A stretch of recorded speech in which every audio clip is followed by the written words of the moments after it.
Hi friends, ನಮಸ್ಕಾರ. ಇವತ್ತು ನಾನು ನಿಮಗೆ ಸಿಂಪಲ್ಲಾಗಿ ಟೇಸ್ಟಿಯಾಗಿ ಹೇಗೆ ಬಿಸಿಬೇಳೆ ಬಾತನ್ನ ಮನೇಲೇ ಮಾಡ್ಕೋಬೋದು ಅಂತ ಹೇಳ್ಕೊಡ್ತೀನಿ. ನನ್ನ ಚಾನಲ್ನ ಯಾರೆಲ್ಲ ಸಬ್ಸ್ಕ್ರೈಬ್ ಮಾಡಿದಿರೋ ಅವ್ರಿಗೆ ತುಂಬಾ ಥ್ಯಾಂಕ್ ಯು ಸೋ ಮಚ್.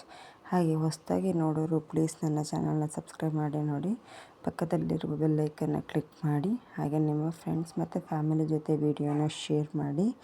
ಹೌದು, ಇವತ್ತು ನಾನು ನಿಮಗೆ ಬಿಸಿಬೇಳೆ ಬಾತನ್ನ ತುಂಬ ಸಿಂಪಲ್ಲಾಗಿ ಈ ಟೆಂಪಲ್ಗಳಲ್ಲಿ ಹಾಗೆ ಹೋಟೆಲ್ಗಳಲ್ಲಿ ಹೇಗೆ ಮಾಡಿ ಕೊಡ್ತಾರಲ್ವ ಟೇಸ್ಟಿಯಾಗಿ, ಅದೇ ರೀತಿಯಾದ ಕೆಲವೊಂದು ಟ್ರಿಕ್ಸ್ಗಳನ್ನ ಬಳಸಿ ಹೇಗೆ ಮನೆಯಲ್ಲೇ ತುಂಬ ಟೇಸ್ಟಿಯಾಗಿ ಮಾಡ್ಬೋದು ಅಂತ ಹೇಳ್ಕೊಡ್ತೀನಿ. ಇದಕ್ಕೆ 1 ಲೋಟ ಅಕ್ಕಿ ಹಾಗೆ 3/4 ಲೋಟ ಅಥವಾ ಅರ್ಧ ಭಾಗದಷ್ಟು ತೊಗರಿಬೇಳೆನ ತೊಗೋಬೇಕು. ಅದನ್ನು ಒಂದು 3 ಸಲ ಚೆನ್ನಾಗಿ ಅದನ್ನು ವಾಶ್ ಮಾಡಿ ಅದಕ್ಕೆ 4 ಪಟ್ಟು ನೀರನ್ನು ಹಾಕಿ, ಅಂದರೆ 4 ಲೋಟ ನೀರು, ಹಾಗೆ ಸ್ವಲ್ಪ ಆಯಿಲು, ಚಿಟಿಕೆ ಅರಿಶಿನ, ಹಾಗೆ ಟೊಮೆಟೊನ ಸ್ವಲ್ಪ ಈ ರೀತಿ ಸೀಳಿ ಹಾಕ್ಕೋಬೇಕು. ಈ ರೀತಿ ಹಾಕಿ ಇದನ್ನು 3 ವಿಷಲ್ನ ಹಾಕಿಸ್ಬೇಕು.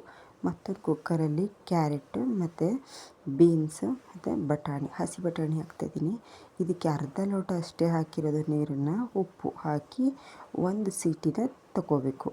ಇಲ್ಲಿ ಒಗ್ಗರಣೆಗೆ ಸ್ವಲ್ಪ ಆಯಿಲ್, ಸ್ವಲ್ಪ ತುಪ್ಪನೂ ಹಾಕಿದ್ದೀನಿ, ಹಾಗೆ ಸಾಸಿವೆ, ಇದಕ್ಕೆ ಬೆಳ್ಳುಳ್ಳಿ, ಒಣಮೆಣಸಿನ್ಕಾಯಿ ಮತ್ತು ಸಾಂಬಾರು ಈರುಳ್ಳಿ ಬರುತ್ತಲ್ವ ಅದನ್ನು ಹಾಕ್ಕೋಬೇಕು.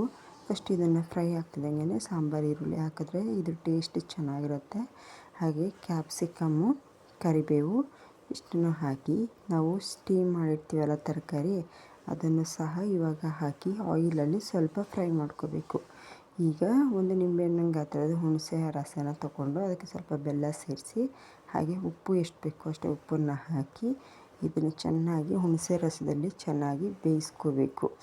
ಅಂದರೆ ಈ ತರಕಾರಿ ತುಂಬ ಸಾಫ್ಟು ಆಗಬಾರ್ದು, ತುಂಬ ಅಂದರೆ ಹಸಿನೂ ಇರಬಾರ್ದು, ಮಿಡಲಲ್ಲಿ ಇಟ್ಕೋಬೇಕು. ಆವಾಗ ಇದು ಚೆನ್ನಾಗಿರುತ್ತೆ ತಿನ್ನೋದಕ್ಕೆ. ಇವಾಗ ನಾವು ಬಿಸಿಬೇಳೆ ಬಾತ್ ಪೌಡರು, ಸ್ವಲ್ಪ ಅಚ್ಚ ಖಾರದ ಪುಡಿ, ಹಾಗೆ ಇಂಗು ಇದನ್ನು ಹಾಕಿ ಚೆನ್ನಾಗಿ ಸ್ವಲ್ಪ ಮಿಕ್ಸ್ ಮಾಡ್ಕೋಬೇಕು. ಇವಾಗ ಮಿಕ್ಸ್ ಮಾಡ್ತಿದ್ದಂಗೆ ಇದಕ್ಕೆ ಸ್ವಲ್ಪ ನೀರನ್ನು ಆ್ಯಡ್ ಮಾಡಬೇಕಾಗುತ್ತೆ. ನೀರನ್ನು ಆ್ಯಡ್ ಮಾಡಿ ಸ್ವಲ್ಪ ಇದನ್ನು ಕುದಿ ಬರೋ ತನಕ ಇದನ್ನು ಬಿಡಬೇಕು. ಇದು ಬಾಯ್ಲ್ ಆಗ್ತಿದ್ದಂಗೆ ಇದನ್ನು ತೆಗೆದು ನಾವು ಅನ್ನ ಮಾಡಿ ಇಟ್ಟಿರ್ತೀವಲ್ವ, ಆ ಅನ್ನಕ್ಕೆ ಇದನ್ನು ಮಿಕ್ಸ್ ಮಾಡಬೇಕಾಗುತ್ತೆ. ಈಗ ನೋಡಿ, ಇದು ಕುದಿ ಬರ್ತಾ ಇದೆ. ಇವಾಗ ಇದನ್ನು ಮಾಡಿರೋ ಅನ್ನಕ್ಕೆ ಇವಾಗ ಇದನ್ನು ನಾನು ಮಿಕ್ಸ್ ಮಾಡಿದ್ದೀನಿ. ನೋಡಿ, ರೈಸು ಈ ರೀತಿ ಸಾಫ್ಟ್ ಮಾಡ್ಕೋಬೇಕು. ಅನ್ನ ಮಾಡ್ತೀವಲ್ವ ಆವಾಗ ಸ್ವಲ್ಪ ಸ್ಮ್ಯಾಶ್ ಮಾಡಿದ್ರೆ ನೋಡಿ ಈ ರೀತಿ ನೋಡಿ ಎಷ್ಟು ಚೆನ್ನಾಗಿ ಕ್ರೀಮಿ ಥರ ಎಷ್ಟು ಚೆನ್ನಾಗಿ ಬಂದಿದೆ.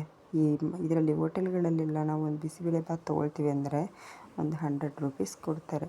ಮನೆಯಲ್ಲೇ ಹೀಗೆ ಸಿಂಪಲ್ಲಾಗಿ ನೋಡಿ ಎಷ್ಟು ಚೆನ್ನಾಗಿ ಮನೆ ಮಂದಿ ಎಲ್ಲ ಮಾಡಿಕೊಂಡು ಆರಾಮಾಗಿ ತಿನ್ಬೋದು. ಟೇಸ್ಟ್ ಅಂತೂ ತುಂಬಾ ಚೆನ್ನಾಗಿರುತ್ತೆ. ಇದಕ್ಕೆ ಇಂಗನ್ನೆಲ್ಲ ಬಳಸಿರೋದ್ರಿಂದ ತುಂಬಾ ಅಂದರೆ ಈ ಟೆಂಪಲ್ ಸ್ಮೆಲ್ ಬರ್ತಾ ಇರುತ್ತೆ. ಈ ಟೆಂಪಲ್ಗಳಲ್ಲೆಲ್ಲ ಕೊಡ್ತಾರಲ್ವ, ಆ ರೀತಿ ಘಮ ಬರ್ತಾ ಇರುತ್ತೆ.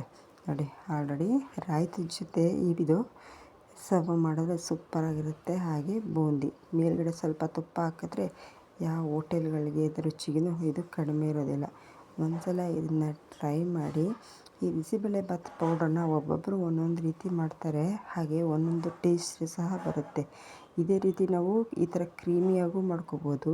ಇಲ್ಲ ನಮಗೆ ಸ್ವಲ್ಪ ರೈಸ್ ರೀತಿ ಇರಬೇಕು, ಪಲಾವ್ ರೀತಿ ಅಂದರೆ ಅದನ್ನು ಸಹ ಮಾಡ್ಕೋಬೋದು. ನಿಮಗೆ ಆ ರೀತಿ ಬೇಕು ಅಂತ ಹೇಳಿದ್ರೆ ಅದನ್ನು ಸಹ ತೋರಿಸ್ತೀನಿ. Thank you for watching. ಮುಂದೆ ಸಿಗೋಣ ನೆಕ್ಸ್ಟ್ ವೀಡಿಯೋದಲ್ಲಿ. Thank you so much.